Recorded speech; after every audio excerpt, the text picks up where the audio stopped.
жалғыз баға мен жалғыз бой енемін.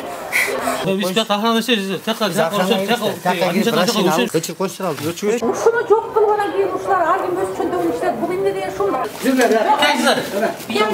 Жүргүлө, директорго барат экенбиз, жүргүлө. Ош базарынын бир бурчунда жайгашкан Кыял өндүрүштүк бирикмесинде көптөн бери ызы чуу токтобой келет.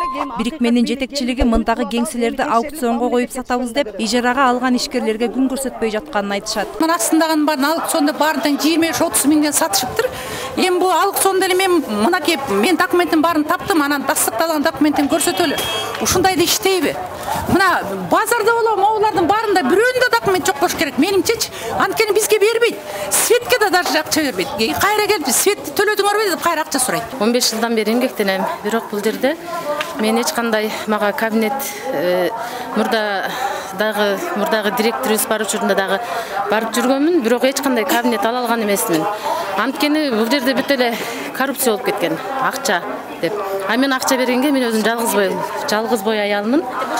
Ошон үчүн бош кабинеттер толтура, Кыялда деген иштелбей, могу жакта жаткан кабинеттер толтура иштетилбей. Бизге окшогонго, мисалы 15 жылдан бери эмгектенем, момтип сайманы ар кайсы кабинетке алып барып, сай олайын деп суранып, сай эметип эмгектенип жүрөм, ошо бир кызымды багып. Бизге квитанция берилбейт, канча жылдан бери иштейбиз. Анан канча көптөгөн бош кабинеттер турат, а именно мына биз иштеген адамдар турган кабинеттерди бошоттуруп, мына ошолорду аукционго коебуз деп атат да. Койбосун аукцион кереги жок. Экинчи этажда аукционго коюлду, экинчи этаж сатылып бүтүп, эми биринчи этажда менин кабинетим. Кабинет эмес, топ гана кичинекей, эме лопата койгон жер кладовка. Ошону эми бошот дейт. Мен айнектерге эптеп пленка коюп иштеп аткам ал жердечи. Пленка кагып. Ошол жерде азыр бошот чык деп атат. Булар алдап эле бирге бири жөнөтүп эле ушинтип эле акча жешип эле чөнтөгүгө салып 25 миң акчаны элестетим. 25 миң биз таппайбыз бул жерден 25 миң. Азыр 15 миң төлөп чыгып кетти деп. Машиналарың залыпты дейт. Мындагылар ай сайын 12 миң сомдон ижара акысын төлөшөт экен. Бирок бул суммага жооп бергидей шарт түзүлгөн эмес. Бөлмөлөрдүн ичи эски, жарыгы өчкөн, суук жана ыңгайсыз. Ал эми дааратканаларынын абалы мышыгыйларлык. Анын үстүнө ижарачылар менен кагаз жүзүндө келишим түзүлгөн эмес. Ишкерлер эмненин негизинде акча төлөп жатканын, ал каражат кайда кетип жатканын билгилери келет. Паспорттан улут деген нерсени жоготуп эле мынакей Кыргыздын Кыял деген жүзүн жоготуп атышат буларчы. Буларга акча эле керек экен. Булар ачкач кырып эмне билбейм, орой сөз менен айткан. Тербишалиевди көрбөйбүз. Даже акыбалыбызды сурап да койбойт. Кандайсыңар дейт. Замира деген бар, барсаңыз алдагы жонобойт. Бияктан эле мынакей 100 кишинин паспортун алып, кол койдурган биримдикечи шайлашты. Улам болсо машинасы менен ташып жүрдү.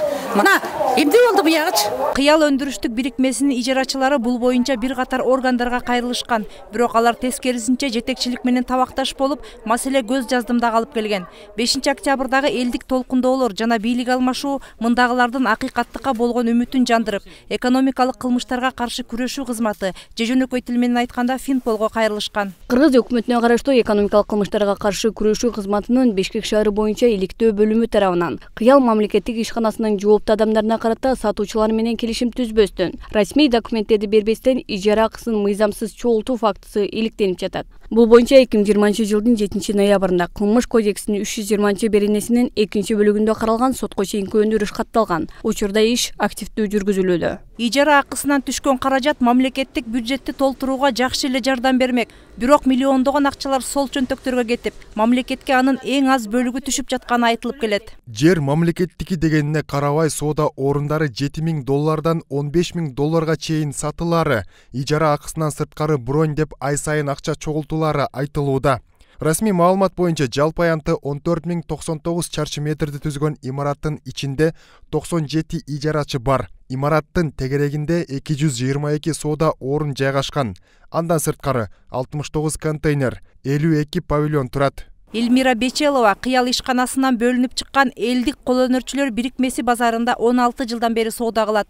Анын айтымында 2003 жылдан бери иштеп келаткан бул базарда 40 соттук жер ижарага берилет. Ушунча жылдан бери миллиондогон сомдор сол чөнтөктөргө кетип турган. Бул жерден бир жылда 30 миллион акча чогулат экен. 30 миллион акчанын Эсанмынын балдары менен байланышканында бир жылда канча төлөйт дегенимде 1 миллион 600 миң гана акча төлөнөт экен. Калган 27 миллион акча порча расходтон сырткары эсептегенде 27 миллион акча желип кетет экен. Бир жылда мамлекеттин жеринен 27 миллион акча желип кетип атат. ошол акчаны бул базардын ачылганына. Бул бир эле соода борборундагы цифралар. Анын дээрлик 99% сол чөнтөктөргө кетип жатат. Ал эми башка соода борборлорундагы цифралар боюнча иликтөөлөр алдыда. Бул өлкөдөгү атайын органдарга берилген тапшырма. Буга чейинки арыздар тараптардын кытмыр келишими менен көз жаздымда калып келген. Мындай кайдыгерликке чекит коюшубуз керек дешет Кыял бирикмесинде ишкерлик кылгандар. Мээрим Ташыбекова, Улукбек Абдиев, 7 канал, Бишкек.